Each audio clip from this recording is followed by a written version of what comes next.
From the great state of New York for 5 minutes. Thank you, Mr. Chairman. My discussion really is about technology, so Mr. Urmson, Mr. Farrar, I'd focus it on you, but Ms. Chase and Mr. Spear, please contribute as you like. I'm very concerned about that we're able to maintain America's leadership in automated vehicles. This covers many domains, including air and commercial vehicles like we're talking about here, as well as cars and trucks that we drive every day. There's a lot of good issues been raised today. It's employment, workforce readiness and availability, safety. All of these kinds of issues are absolutely relevant to this conversation. Certainly small businesses, mom and pop trucking companies.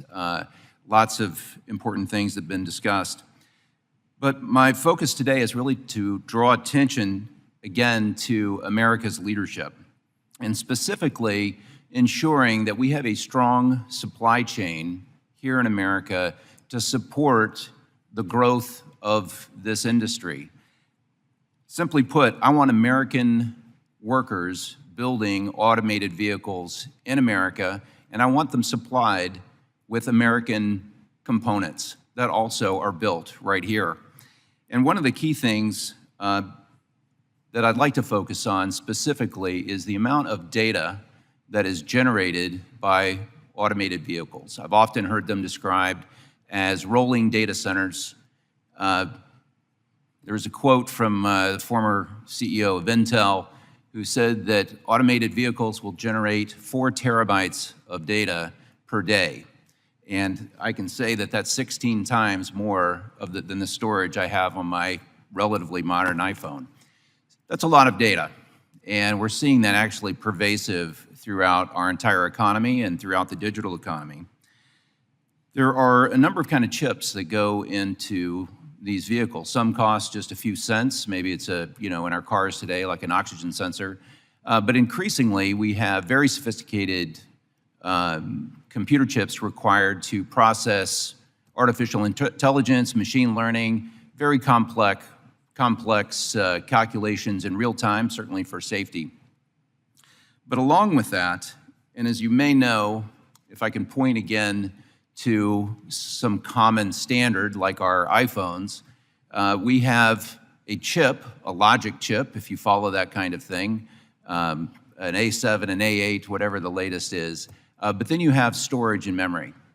And I really want to pay attention to not only the amount of data that's being created, but how it gets stored and processed. So can anyone really address the challenge of dealing with this amount of data that's being generated by this innovation? Congressman, thank you very much. Maybe I could begin, and if others want to chime in. I think there's a few very important themes that I really want to echo that you said. I think the first is around American leadership. The reality is that we are in a dogfight with other countries in terms of making sure that we are the leaders in this space. I think that what comes along with American leadership here is making sure that we do have the leading companies here in the United States. We have a robust supply chain that can supply a lot of those companies. We have the right employees that can ultimately power a lot of these going forward. And so that is the part of that I'm focusing on is specifically around data. So I'm trying to drive the conversation specifically around the data component. It just happens to be of interest to me.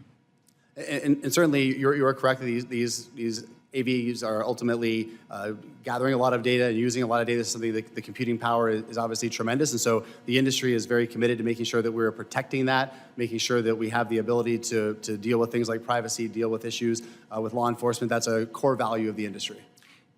As part of this, when we get back to safety, are you aware of any requirements or discussions about requirements that require maintaining the integrity of this data and the safety of this data in the event of a crash? One of the things that's critical, like black boxes for airlines, is that all of the LiDAR sensors, the motion sensors, video, all the things that are being generated on these cars or vehicles in real time. Is there any requirement to save that in the event of an accident? I don't know if there's a requirement, but it's absolutely in our interest to These vehicles, I talked earlier about an event where we were sideswiped by another actor on the road.